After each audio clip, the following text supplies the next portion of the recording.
Hello my dear students, अभी जो मैंने वेव इक्वेशन के सॉल्यूशन से रिलेटेड आपको पूरा वीडियो दिया था, उसी से रिलेटेड एक क्वेश्चन ले लेते हैं। वेव इक्वेशन का सॉल्यूशन मैं बता चुका हूँ, उससे रिलेटेड क्वेश्चन है। जैसे स्ट्रिंग से रिलेटेड जो भी क्वेश्चन आएंगे वो सब वेव इक्वेशन के अंदर जाएंगे।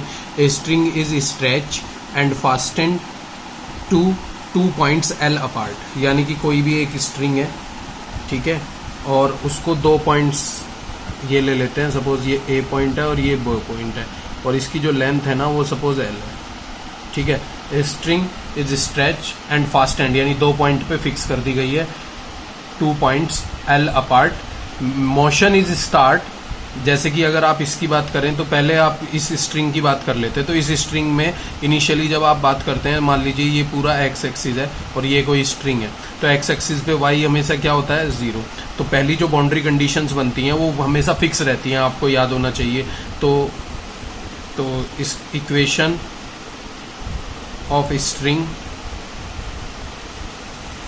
ऑफ स्ट्रिंग या 1 डायमेंशन वेव इक्वेशन हम क्या लिखते थे, आपको याद होना चाहिए। ये कहीं पर भी क्वेश्चन में लिखी नहीं होगी। वेव इक्वेशन वो क्या लिखते थे हम, डेल टू वाई 1 डायमेंशन, यहाँ पर लिख लीजिए डायमेंशन, 1 डायमेंशन वेव इक्वेशन। वो क्या लिखा हुआ, del two Y over del T square C square del two Y over del x square. ये कोई इक्वेशन होती है 1 डायमेंशन वेव इक्वेशन, ठीक है। ये इक्वेशन गिवन होती है। अब इसको ये क्वेश्चन में कहीं दी नहीं जाएगी, ये आपको पता होनी चाहिए। बहुत सारे बच्चे ना टी और एक्स में गलती करते हैं, आपको पता होना चाहिए। बहुत सारे बच्चे del two Y over del x square लिखते हैं और इधर डेल टी स्क्वायर लिखते हैं, यानी ये सी स्क्वायर को वो इंटरचेंज कर देते हैं। तो आपको समझना पड़ेगा, अगर आपको इक्वेशन याद नहीं है आप क्वेश्चन नहीं कर पाएंगे, ठीक है। तो इक्वेशन आपको पता होनी चाहिए कि 1 डायमेंशन वेव इक्वेशन क्या होती है। आपको 1 dimension wave equation, heat equation और लाप्लास इक्वेशन टिप्स पे याद होनी चाहिए, तभी आप क्वेश्चन कर पाएंगे। जैसे 1 डायमेंशन वेव इक्वेशन की बात हम कर रहे हैं, तो ये 1 डायमेंशन वेव इक्वेशन है और इनिशियली जो स्ट्रिंग है वो ए और बी के बीच में फिक्स कर दी गई है, जिस पर वाई की वैल्यू क्या है, 0। तो बाउंड्री कंडीशन कुछ ये बनती है।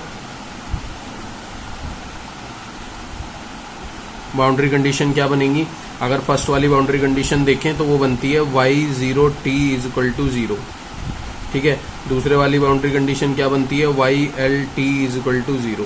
ये सेकंड वाली बाउंड्री कंडीशन बनती है। अब इनिशियल कंडीशन की बात करें,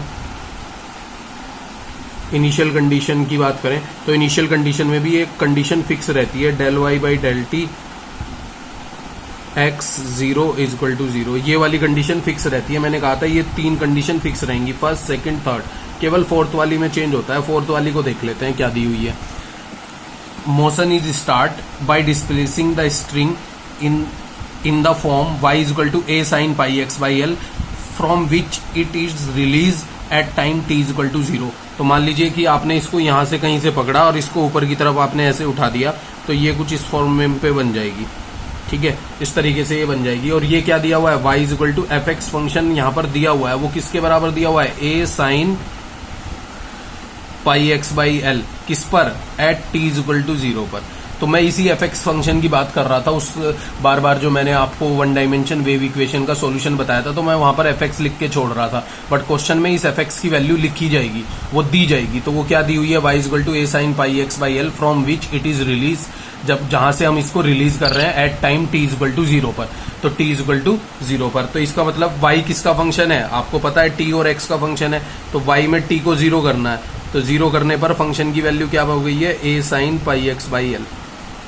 तो केवल चेंज कहाँ आएगा, इस चौथे वाली कंडीशन पर आएगा, जिसको हम एफ एक्स भी कहते हैं, ठीक है। केवल चेंज कहाँ आएगा, ओनली इस फोर्थ वाली कंडीशन पे आएगा। फर्स्ट, सेकंड, थर्ड फिक्स रहेंगी हर क्वेश्चन के अंदर, फर्स्ट, सेकंड, थर्ड फिक्स रहेंगी। केवल चेंज कहाँ आएगा, फोर्थ वाली पे, फोर्थ वाली यहाँ पर दी होगी। अब वो आगे क्या कह रहा है, सो दैट द डिस्प्लेसमेंट, यानी डिस्प्लेसमेंट किससे डिनोट कर रहे हैं हम, y से, at any point at a distance x from one end at time t is given by this, यानी ये हमें प्रूफ करना है। डिस्प्लेसमेंट का मतलब y हमें प्रूफ करना है इक्वल टू दिस, और क्योंकि ये x और t का फंक्शन है तो इसलिए yxt करके लिखा हुआ है, तो ये आपको करना होता है। तो इसका सॉल्यूशन लिखते हैं, solution of 1 dimension wave equation लिखते हैं। आपको याद होना चाहिए हम क्या करते थे, late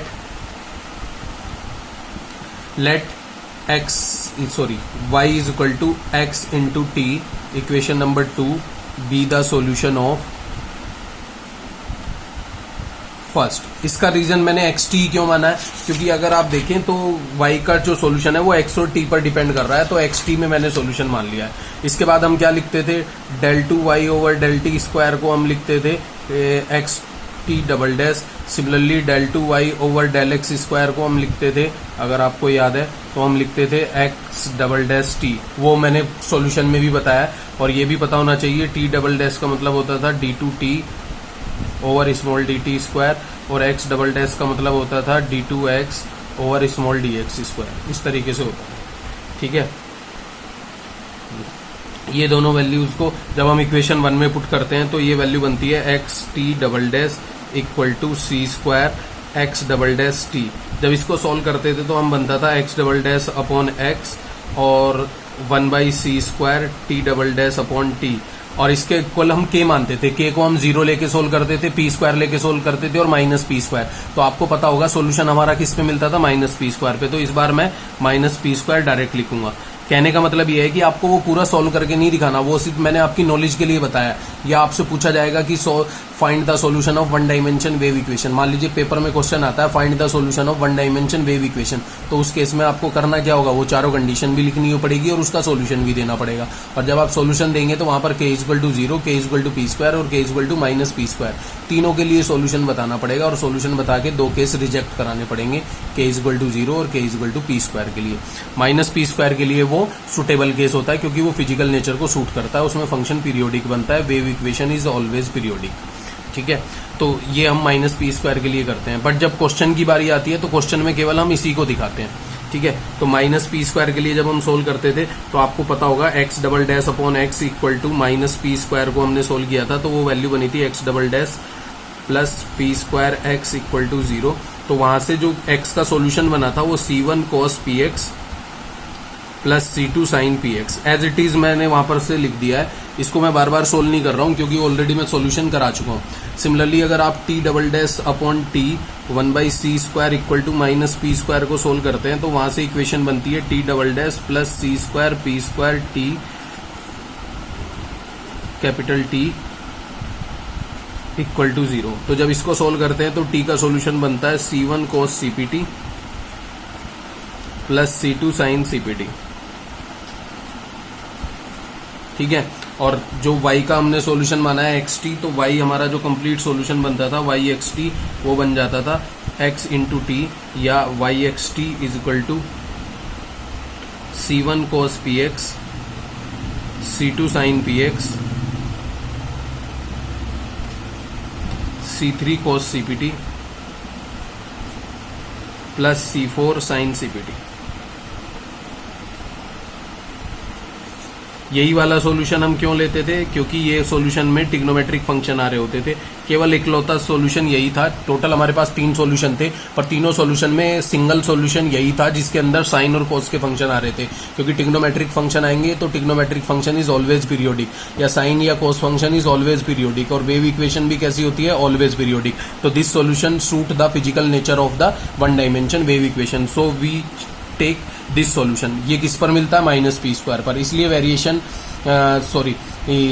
method of separation of variable पर मैंने हमेशा माइनस पी स्क्वायर लेके सोल्व किया था, क्योंकि हमारे सारे क्वेश्चन माइनस पी स्क्वायर से ही बनेंगे, ठीक है। तो ये एक सॉल्यूशन बन गया। अब इसके बाद हम बाउंड्री कंडीशन लगाना स्टार्ट करते हैं। जैसे फर्स्ट बाउंड्री कंडीशन हम लगाते हैं। पहली बाउंड्री कंडीशन क्या थी, फर्स्ट वाली बाउंड्री कंडीशन थी 0 t इज इक्वल टू 0, क्योंकि आपको याद होना चाहिए फर्स्ट वाली बाउंड्री कंडीशन देखिए y0 t is equal to 0, ये कंडीशन लगा देते हैं इसके ऊपर।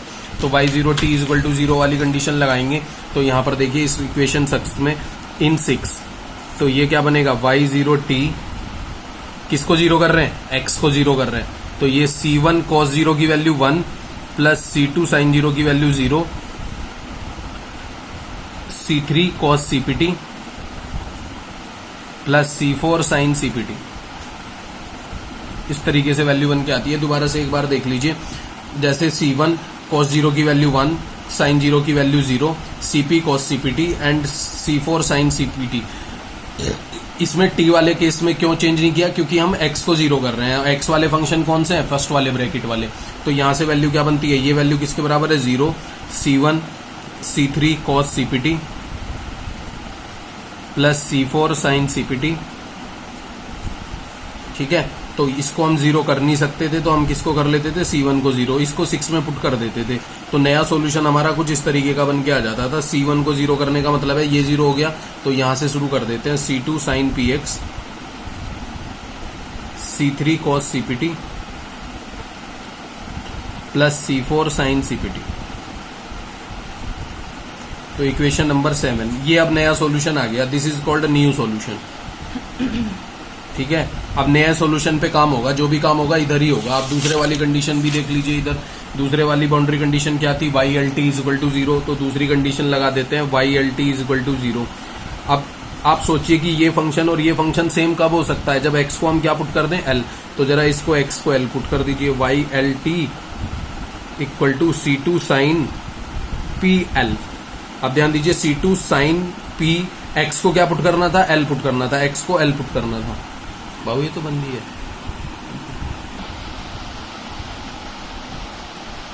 तो देखिए इसको एक बार इधर से देख लेते हैं। जैसे कि हम YLT is equal to 0 put कर रहे हैं, तो x को क्या पुट कर रहे हैं, L।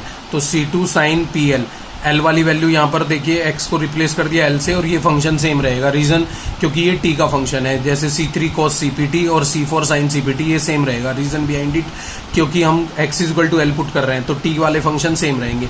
अब देखिए इसकी YLT की वैल्यू क्या है, 0, तो 0, C2 सेम, sin PL भी सेम, और C3 cos CPT plus C4 sin CPT, इस तरीके से वैल्यू बनती है। अब इसको आगे देखिए आप कैसे सोल्व करेंगे। अब इस वैल्यू को आप 0 नहीं कर सकते। रीजन बिहाइंड इट कि इसके पीछे अगर C3 cos CPT और C4 sin CPT को आपने 0 कर दिया, तो इसका मतलब सॉल्यूशन 0 हो जाएगा। अगर आपने C2 को 0 कर दिया तो सॉल्यूशन 0 हो जाएगा। तो sin PX और sin PL दोनों अलग चीज हैं, तो इसको आप 0 कर सकते हैं। तो हम क्या कर लेते हैं, sin PL इक्वल टू 0, तो वैल्यू क्या बनेगी, sin n पाई।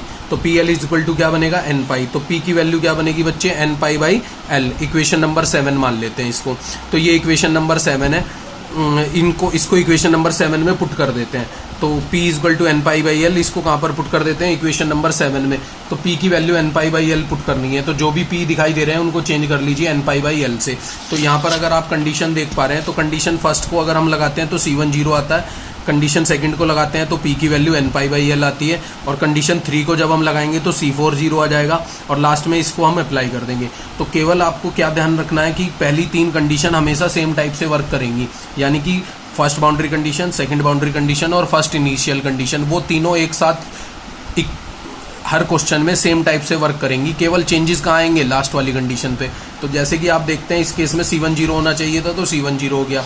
इस केस में P की value n pi by L होनी चाहिए थी, तो n पाई बाई L हो गया। अब थर्ड केस लगाने के लिए हमें क्या करना पड़ेगा, y का डिफरेंशिएशन t के रेस्पेक्ट में। उससे पहले P की वैल्यू पुट कर लेते हैं। तो P की वैल्यू पुट करिए। तो P की वैल्यू जब आप पुट करेंगे, देखिए P की वैल्यू आप पुट करते हैं, तो P की वैल्यू पुट करते हैं तो ये C2 sine n pi by L into x, C3 cos CPT plus C4 sine CPT, P को चेंज करेंगे n पाई C से, n पाई L, तो इस तरीके का सॉल्यूशन बन के आएगा। तो ये सॉल्यूशन नंबर 8 हो गया। ये एक नया सॉल्यूशन है। अब जो भी काम होगा वो इक्वेशन नंबर 8 पे होगा। एक क्लियरली आपको समझ में आ रहा है। C2 मैंने सेम रखा है, P की value n pi by L रखी है, इधर भी P की value n pi by L रखी है, और इधर भी P की value n pi by L रखी है। तो अब नया सॉल्यूशन ये हो गया। अब इसी को काम करना है। इस पे काम करने के लिए आपको क्या करना पड़ेगा, इसको t के रेस्पेक्ट में डिफरेंशिएशन करना पड़ेगा। देखिए del y by del t कब बनेगा, जब y को t के रेस्पेक्ट में डिफरेंशिएशन किया जाए, और x 0 कब बनेगा, जब t को क्या कर दिया जाए, 0। तो वैसे ही कुछ करते हैं, पहले इसको डिफरेंशिएट कर लेते हैं t के रेस्पेक्ट में। तो ध्यान दीजिए, differentiate y with respect to t partially. ठीक है, पार्शली डिफरेंशिएट कर देते हैं। तो पार्शली डिफरेंशिएट करेंगे फ्रॉम इक्वेशन नंबर 8, फ्रॉम 8। तो ये क्या बनेगा, del y by del t, x और टी सेम रहेगा, क्योंकि y किसका फंक्शन था, x और t का। अब जरा ध्यान दीजिए, ये C2 भी सेम रहेगा, sine n pi x by L भी सेम रहेगा। रीजन क्योंकि हम t के रेस्पेक्ट में डिफरेंशिएट कर रहे हैं। इधर चेंजेस होंगे, तो C3 जैसे ये होता है आपका cos n pi C L t by L, तो cos का डिफरेंशिएशन क्या होगा, माइनस साइन। तो वैसे ही लिखेंगे minus sine n pi C t by L, और n pi C by L यहाँ पर आ जाएगा। रीजन क्योंकि आप दोबारा से इस को डिफरेंशिएट करके लिखेंगे। अब फिर से आप लिखेंगे +C4 साइन, इधर देखिए अब आप इधर ये क्या है, साइन, साइन का डिफरेंशिएशन क्या होता है, कॉस, तो कॉस बना के लिखेंगे कॉस n π/c/t/l, और ये क्या आ जाएगा n π/c/l, ये कुछ वैल्यू बन के आएगी। तो इसको आप देखिए ये कुछ बना है।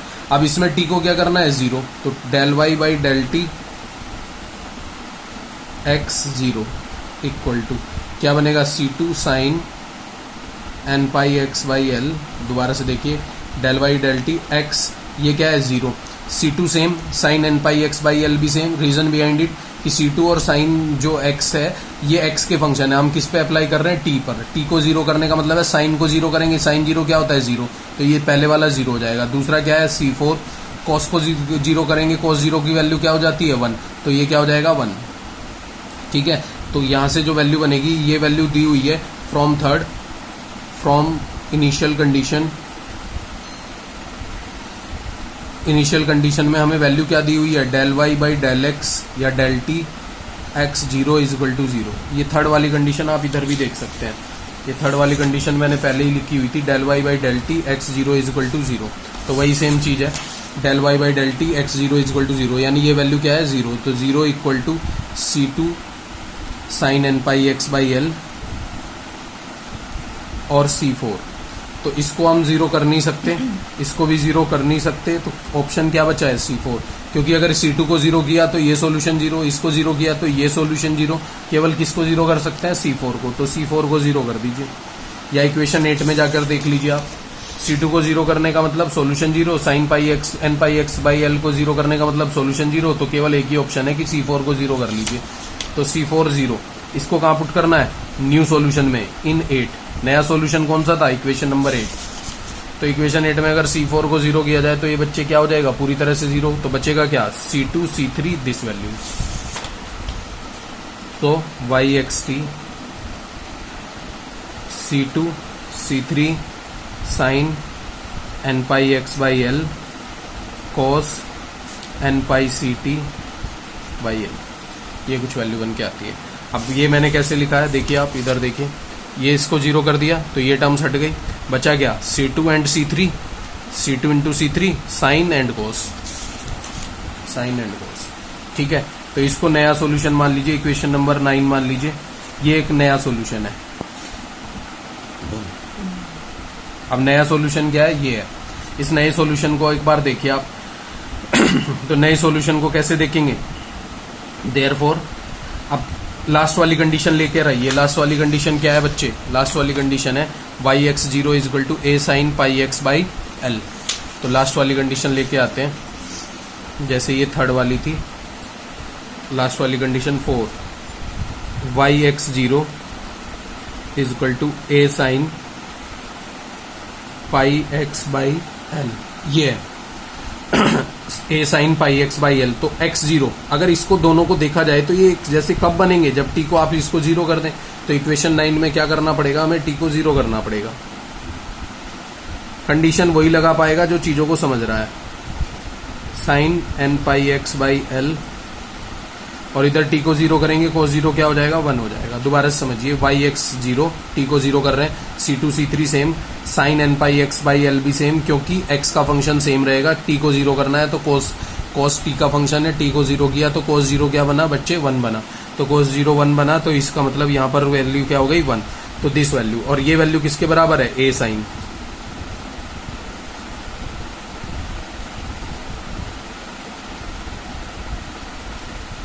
sin πx n/π/x/l। तो अगर आप इसको कंपेयर करते हैं तो कंपेयर करके देखिए, C2 C3 की वैल्यू किसके बराबर आ गई, a के, ठीक है। और अगर πx/l है और ये πx/l है, तो इधर n कोफिशिएंट है और इधर 1 कोफिशिएंट है, तो n की वैल्यू क्या आ गई 1। केवल इस चीज को आप कंपेयर कर पाएंगे। ये दोनों वैल्यू उठाकर कहाँ रख दीजिए, इक्वेशन नंबर 9 में। तो सॉल्यूशन क्या बनता है जरा ध्यान से देख लीजिए एक बार। इक्वेशन 9 में आप पुट कर देते हैं, तो जरा इसको एक बार देखिए, ध्यान से देखिए। तो इक्वेशन 9 के अकॉर्डिंग क्या बनेगा, yxt equal to C2 C3 क्या है, a sin N pi x by L, एन की वैल्यू क्या आई है 1, तो pi x by L cos N pi C T, एन की वैल्यू क्या है 1।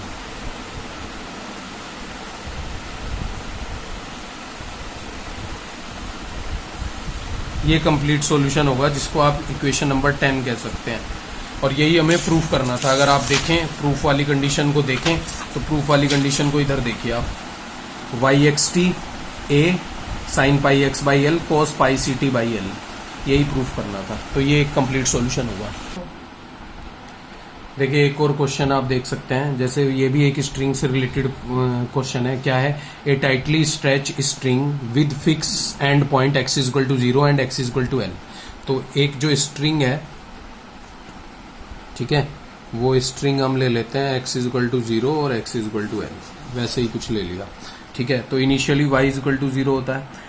इक्वेशन ऑफ स्ट्रिंग क्या होती है हमारे पास, हम देख सकते हैं, we know that equation of string या one dimension wave equation is, वो क्या होता है, del two Y over del t square is equal to C square del two Y over del x square. इसको इक्वेशन 1 मान लीजिए आप, ठीक है। ये कोई इक्वेशन है, इनिशियली स्ट्रिंग की जो इक्वेशन होती है वो क्या दी हुई है कि वो x इज इक्वल टू 0 और x is equal to l पे फिक्स है। तो x is equal to 0, x is equal to l पर y इज इक्वल टू क्या रहेगा, क्योंकि x एक्सिस की अगर बात की जाए, इसको आगे x एक्सिस तक बढ़ा दें और ये कोई स्ट्रिंग है आपकी, तो इस स्ट्रिंग पर y की वैल्यू हमेशा क्या रहेगी, 0 रहेगी। तो डिस्प्लेसमेंट क्या रहेगा, 0।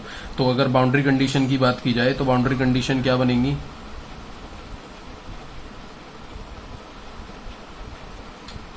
y0t इज इक्वल टू 0, ये फर्स्ट वाली कंडीशन होती है। सेकंड वाली कंडीशन क्या होती है, ylt इज इक्वल टू 0। तो इसका मतलब क्या है, x इज इक्वल टू 0 पर y 0 है, x is equal to l पर भी y क्या है, 0। तो 0 पर 0, l पर 0, ठीक है। ये बाउंड्री कंडीशन। इनिशियल कंडीशन क्या होती है, इनिशियल कंडीशन के बारे में, थर्ड वाली के बारे में तो आपको सोचने की जरूरत ही नहीं है, वो तो फिक्स है, del y over del t x 0 is equal to 0। ये थर्ड वाली, फर्स्ट सेकंड थर्ड फिक्स है हमेशा, केवल फोर्थ वाली चेंज होती है। फोर्थ वाली के लिए यहाँ पर वैल्यू दी होती है, is initially in a position given by y is equal to y not sine cube pi x by l. पिछले वाले क्वेश्चन में sine pi x by l था, इसमें साइन की पावर 3 है। तो y is equal to y not sine cube, इस तरीके से लिखेंगे, pi x by l, sine की power 3 pi x by l angle पे है, ठीक है।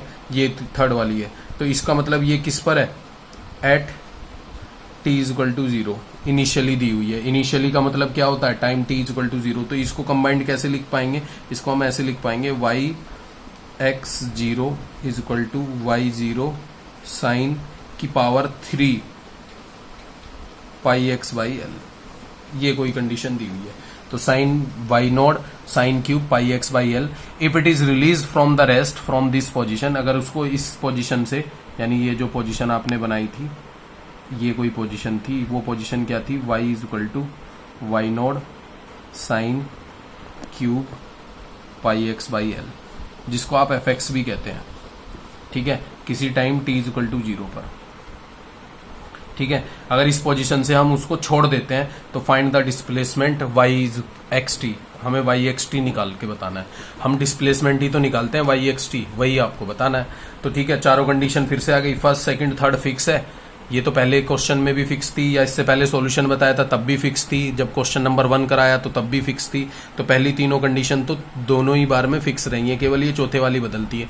मैं बार बार आपसे यही बताने की कोशिश कर रहा हूँ कि हर क्वेश्चन में केवल ये फोर्थ वाली बदलेगी, फर्स्ट सेकंड थर्ड सेम रहेगी। तो फर्स्ट सेकंड थर्ड को आपको बार बार सोल्व करने की जरूरत नहीं है, फर्स्ट सेकंड थर्ड को आपको पता होना चाहिए, आप उसको लिख सकते हैं। फिर भी क्वेश्चन को जब पेपर में आप करेंगे तो फिर आपको पूरा तरीके से सोल्व करके ही दिखाना पड़ेगा। तो मैं अभी थोड़ा सा डायरेक्ट यूज करूंगा, डायरेक्ट इसलिए लिखूंगा क्योंकि मैं ये सब चीजें तो आपको कई बार रिमाइंड करा चुका हूं, ठीक है। तो फर्स्ट सेकंड थर्ड के लिए मैं डायरेक्ट करता हूं। जब फर्स्ट लगाते हैं तो C10 होता है, सेकंड लगाते हैं तो NP की value n pi by L आती है, और थर्ड वाली लगाते हैं तो C40 आता है। सीधा फोर्थ पे आ जाएंगे, ठीक है। तो क्या होगा, जैसे कि आप सॉल्यूशन लिखेंगे तो सॉल्यूशन क्या बनता है, solution of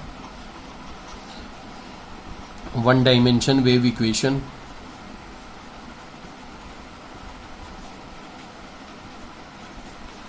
one dimension wave equation. तो सॉल्यूशन हमेशा क्या बनता है बच्चे, वो सॉल्यूशन मैं डायरेक्ट लिख रहा हूँ, आपको पता है वो कैसे बनता है, आप बना के लिख देंगे। तो C1 cos px, C2 sin px,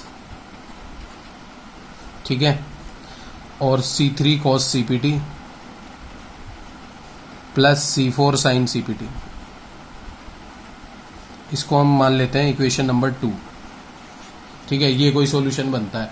जब आप फर्स्ट वाली कंडीशन लगाते हैं ना y0t=0 इन 2 इक्वेशन नंबर 2 में, तो आपको पता होगा C1 0 बन जाता था हमारा। मैं डायरेक्ट लिख रहा हूँ बेटा, आपको मैंने ये करके दिखाया C1 क्यों 0 बनता था। आप y0t इस पे लगा के देख लेना, C1 की वैल्यू 0 बन जाती है। तो C1 की वैल्यू 0 इक्वेशन 2 में रख देते हैं, तो नया सॉल्यूशन क्या बन जाता है, yxt=C2 sin px, C3 cos cpt plus C4 sin cpt, ठीक है। ये वैल्यू बन के आ जाती है। इसको इक्वेशन नंबर 3 मान लीजिए। जब आप दूसरी कंडीशन लगाते हैं ना yLt=0, ये वाली 0 लगाते हैं इन थर्ड इक्वेशन नंबर 3 में, तो आपको पता होगा p की वैल्यू क्या आ जाती थी, n/l। वो भी मैंने आपको निकाल के बताई है कैसे निकलती है, वो आपको करना है बेटा। ऐसे डायरेक्ट नहीं लिखना है पेपर में, पेपर में आपको जैसे मैंने करके दिखाया वैसे ही करना है। बट ये केवल मैं आपको बार बार बता चुका हूं, तो इसलिए मैं इस बार डायरेक्ट लिख रहा हूं, क्योंकि बड़े क्वेश्चन है, टाइम लगता है इनको सोल्व करने में। तो p की वैल्यू क्या आ जाएगी, n/l। इसको इक्वेशन नंबर 3 में पुट कीजिए आप, p की वैल्यू को 3 में पुट करेंगे तो yxt कुछ इस तरीके का बन जाएगा, C2 sin n/x/l,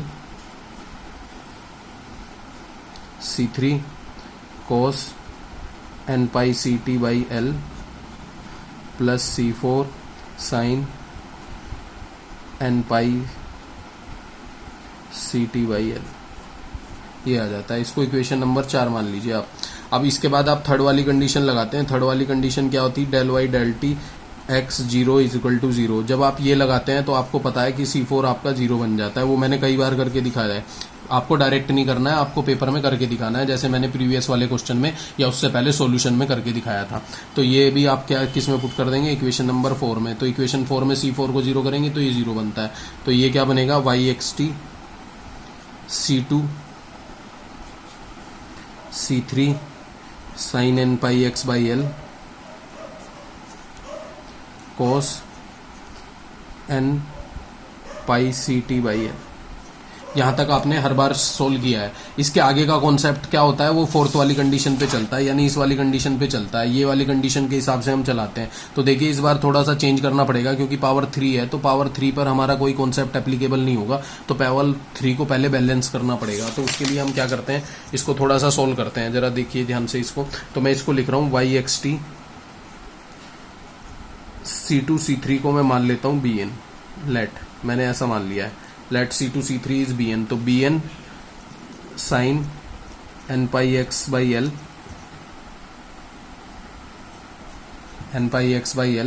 cos n/ct/l, ठीक है। ये बन के आ गया। अब इसको थोड़ा सा और आगे एक्सटेंड करते हैं। तो ध्यान से देखिए, इसके अंदर भी हम मोर जनरल सॉल्यूशन बनाते थे। क्या बनाते थे, more general solution.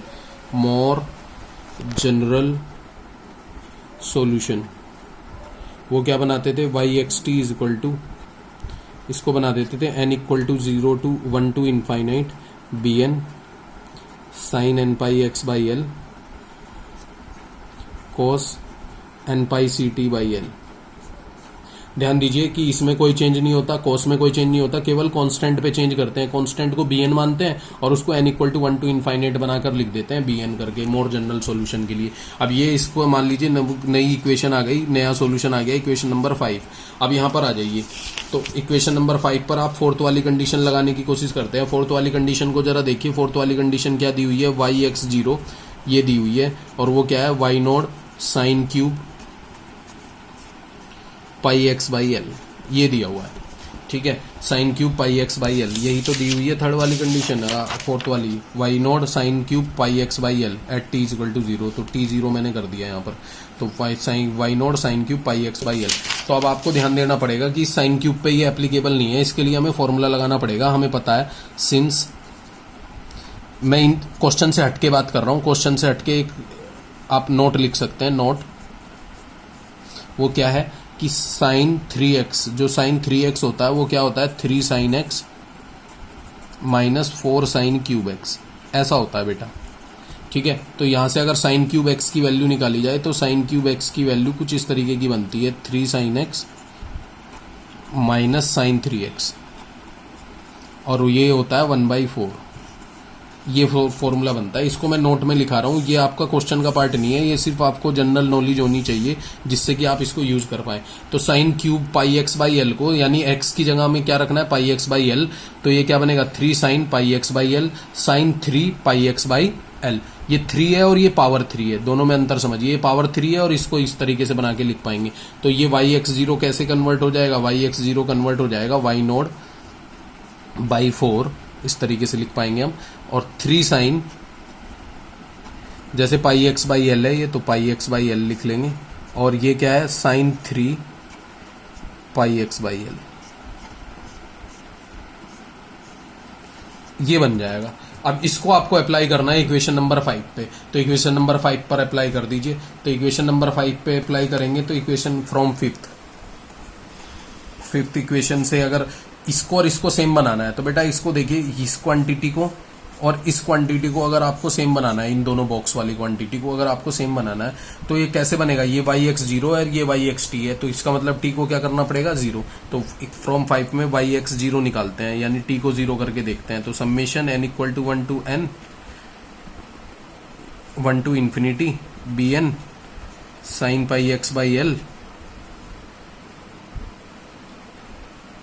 n pi x by l, n pi x by l, ठीक है। और cos जीरो की वैल्यू क्या होगी 1, क्योंकि t को क्या कर रहे हैं 0, तो cos n पाई c 0, तो cos 0 बनेगा और cos 0 की वैल्यू क्या होगी 1 होगी। अब y x 0 एक्चुअली क्या है, y x 0 है y 0 by 4 3 sine pi x by L, ध्यान से समझिए y x 0 की वैल्यू रख रहा हूं y 0 by 4 3 sine pi x by L minus sine 3 pi x by L, ये लेफ्ट वाली वैल्यू यहां पर रख दी, this value equal to this, equal इसको देखिए ये क्या है summation n equal to 1 to infinity B n sine n pi x by L, ये वैल्यू बन के आती है। तो देखिए ये कुछ वैल्यू बनती है। इसको आप डायरेक्टली कंपेयर नहीं कर सकते, पहले ये समेशन आपको एक्सपेंड करना पड़ेगा। तो समेशन को लिख लेते हैं b1, जैसे n इक्वल टू 1 रखते हैं तो b1 sine pi x by L plus b2 sine 2 pi x by l, n equal to 2 रख रहे हैं, n इक्वल टू 3 रखेंगे तो b3 sine 3 pi x by L plus and so, ये आपको समझना पड़ेगा।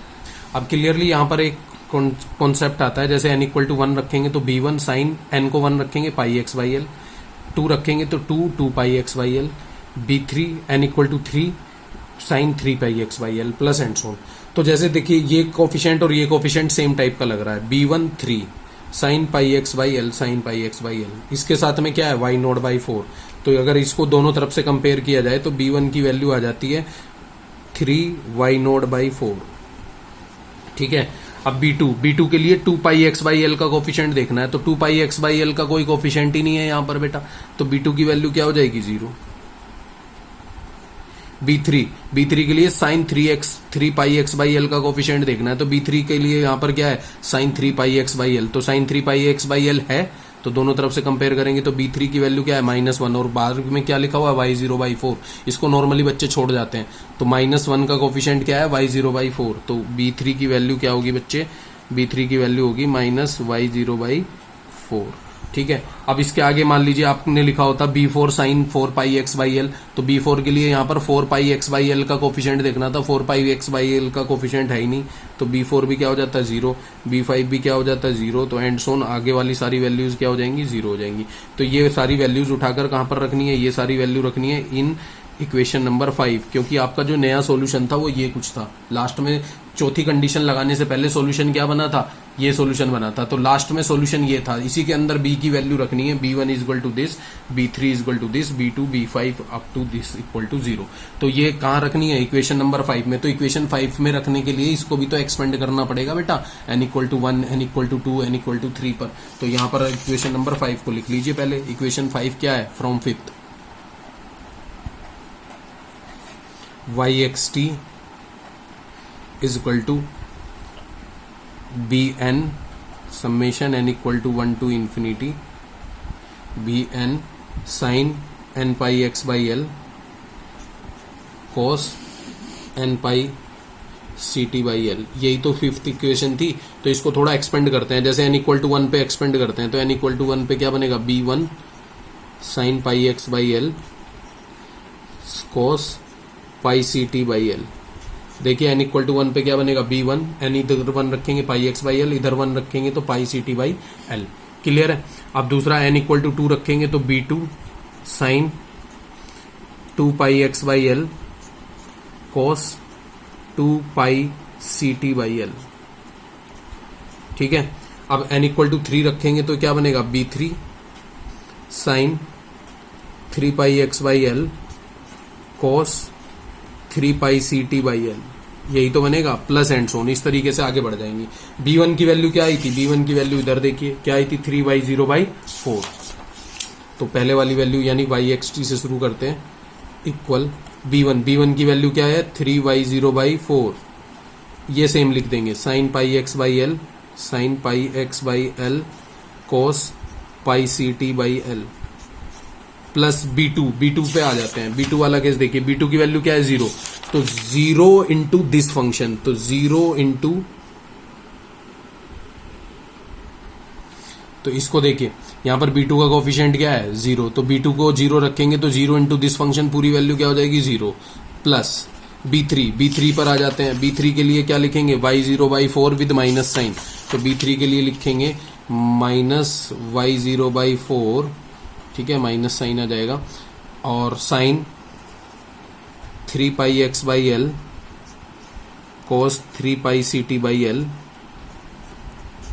अब मान लीजिए आप b4 लिखना चाहते हैं तो b4 क्या होगा, 0 प्लस 0 प्लस 0 एंड सोन। इस तरीके से आगे वाली वैल्यूज क्या हो जाएंगी, 0। क्यों, क्योंकि b4 b5 b6 b7 सब क्या होंगी, 0 होंगी आगे वाली वैल्यूज। तो सॉल्यूशन क्या बन के आएगा यहाँ पर, yxt equal to 3y0/4 sine pi x by L cos pi C t by L plus या minus y0/4 sine 3 pi x by L into cos 3 pi C t by L. तो this is called the displacement. ये complete solution होगा जिसको आप equation number 6 कह सकते हैं। तो ये कंप्लीट सॉल्यूशन होगा। अब इसमें थोड़ा सा आपको डिफरेंस नजर आ रहा होगा, अगर आपने देखा होगा तो यहां पर आप देखिए, यहां आने के बाद जैसे इस इक्वेशन की बात करें, इधर आने के बाद अगर आप देखें तो यहां तक आने के बाद इस क्वेश्चन में मैंने ये bn बनाया। जबकि प्रीवियस वाले क्वेश्चन की बात करें, जैसे प्रीवियस वाला क्वेश्चन भी मैंने आपको सोल्व कराया था, तो इधर आप देखिए, तो इधर आने के बाद मैंने देखिए प्रीवियस क्वेश्चन से इसको कंपेयर करते हैं। तो जरा बहुत ही ध्यान से देखिए प्रीवियस वाले क्वेश्चन को। तो यहां आने के बाद अगर आप देखें इस वाली इक्वेशन पर, जैसे C2C3 sine pi x by L और cos n pi C t by L, तो यहां पर मैंने C2C3 रहने दिया और इधर क्या बना लिया, bn बना लिया। अब बच्चों को कंफ्यूजन आ रहा होता है कि कभी तो सर bn बना देते हैं, कभी C2C3 रहने देते हैं। तो उसका रीजन है, देखिए यहां पर केवल एक ही फंक्शन था और लास्ट में जब आप इसको सोल्व करते हैं ना तो साइन का ही फंक्शन आता है, अगर आप देख पाए। देखिए पहले इधर देखिए, आप इस वाले को देखिए, यहां पर केवल yx0 की वैल्यू क्या थी, a sign pi x by L. ये पहले वाला क्वेश्चन है जो मैंने पहला क्वेश्चन कराया। तो यहां पर a की वैल्यू थी और यहां पर जब सोल्व करते हैं तो वहां पर भी वैल्यू किसकी बनती है, साइन की। साइन का ही फंक्शन है और साइन की वैल्यू है, a की फंक्शन है तो डायरेक्टली कंपेयर हो जाएगा, कोई प्रॉब्लम नहीं है। बट अब दूसरे वाले क्वेश्चन पर आइए। यहां पर आने के बाद जब मैंने bn बनाया, इसका रीजन क्या था, जरा इधर देखिए आप। ये bn बनाने के बाद जब आप इधर आएंगे तो ये साइन वाला फंक्शन तो आपको एक ही दिख रहा है, बट क्यूब वाला फॉर्मूला अप्लाई करेंगे तो ये कितने फंक्शन हो गए, 2 फंक्शन हो गए। अब 2 फंक्शन को एक फंक्शन से थोड़ा ही कंपेयर किया जा सकता है। अब 2 फंक्शन को मान लीजिए आप इस पर वापस आए, इस केस पर तो मान लीजिए आप यहां पर लिखें, यहां पर तो आप दो फंक्शन लिखें और इधर एक ही फंक्शन लिखें, तो दो फंक्शन को एक फंक्शन से थोड़ा ही कंपेयर किया जा सकता है। तो अगर इधर दो फंक्शन है तो इधर भी हमें कितने बनाने पड़ेंगे, दो फंक्शन। और दो फंक्शन कैसे बनेंगे, bn की हेल्प से। तो वो मैंने वैसे ही किया है, अगर आप देख पा रहे हैं। तो मैंने इस बार क्या किया, इसको bn बना लिया। यहां पर c2 c3 होता था, उसको मैंने क्या बना लिया, bn बना लिया। bn बनाने के बाद इधर ये जो दो फंक्शन बने, तो उस bn की हेल्प से ये भी दो पार्ट में स्प्लिट हो गया। तो वो दोनों वैल्यू यहां पर कैलकुलेट हो गई, b1 और b3 दोनों कैलकुलेट हो गई। तो ये सॉल्यूशन हो गया। और जब b1 और b3 कैलकुलेट हुआ, देखिए b1 और b3 कैलकुलेट हुआ, तो वो b1 और b3 कहाँ रखा जाना था, सॉल्यूशन में। तो यहां पर फिर उसको सॉल्यूशन में कुछ इस तरीके से रखा गया। तो अब आपको समझना पड़ेगा कब आपको bn मानना है और कब आपको ये मानना है, सिंपल कंपेयर करना है। एक चीज और बताता हूं। मान लीजिए इसको आप देखिए, मान लीजिए ये वैल्यू होती सपोज एक्स स्क्वायर, मान लीजिए यहां पर दिया होता एक्स स्क्वायर, तो x square c2 c3 sign pi x by L. मान लीजिए आप यहां पर एक्स जीरो की वैल्यू दी होती एक्स स्क्वायर, मान लीजिए फंक्शन ऑफ एक्स क्या दिया हुआ है, एक्स स्क्वायर दिया हुआ है। अब बहुत ही क्लियरली आप समझिए, अगर ये फंक्शन की वैल्यू एक्स स्क्वायर दी हुई है, तो हम यहां पर क्या लिखेंगे, x square c2 c3 sign pi x by L. तो क्या बताइए, क्या x square sine pi x by L से कंपेयर हो सकता है, नहीं हो सकता ना बेटा। अगर x square sine pi x by L से कंपेयर नहीं हो सकता, तो हमें यहां क्या बनाना पड़ेगा, n equal to 0 1 to infinite bn, और bn sine pi x by l क्या बनाता है, हाफ रेंज साइन सीरीज। और उसके लिए हमें bn कैसे कैलकुलेट करना पड़ेगा, 2/l 0 to l fx sine pi x by L into dx। इस तरीके का क्वेश्चन मैं नेक्स्ट वाला लेने वाला हूं, क्योंकि अभी तक तो आपने डील किए हैं दोनों ही क्वेश्चन। अगर आप देखें तो ये भी sign pi x by l था, तो डायरेक्टली कंपेयर हो गया था, क्योंकि ये फंक्शन साइन का ही था। अब इधर भी आपने जब डील किया, इस वाले क्वेश्चन के अंदर भी जब आपने डील किया, तो कहने के लिए तो वो क्यूब था, पर है तो फंक्शन साइन का ही था ना। तो साइन से साइन आपस में कंपेयर हो गए, दैट इज ओके। बट अगर ये साइन के फंक्शन ना आए, मान लीजिए कोस के फंक्शन आए, या फिर ये एक्स स्क्वायर या एक्स क्यूब या एल माइनस एक्स स्क्वायर या you x minus x square, इस तरीके के फंक्शन आएंगे, तो इनको आपस में कंपेयर नहीं किया जा सकता बच्चे, क्योंकि ये साइन के फंक्शन रहेंगे और इधर कोई एल्जेब्रिक फंक्शन रहेगा, तो कंपेयर नहीं हो पाएगा। कंपेयर नहीं हो पाएगा तो कैसे सोल्व करना पड़ेगा, हाफ रेंज साइन सीरीज से। तो अगले वाले कॉन्सेप्ट में वही यहां पर लेके आने वाला हूं, half range sine series. Thank you.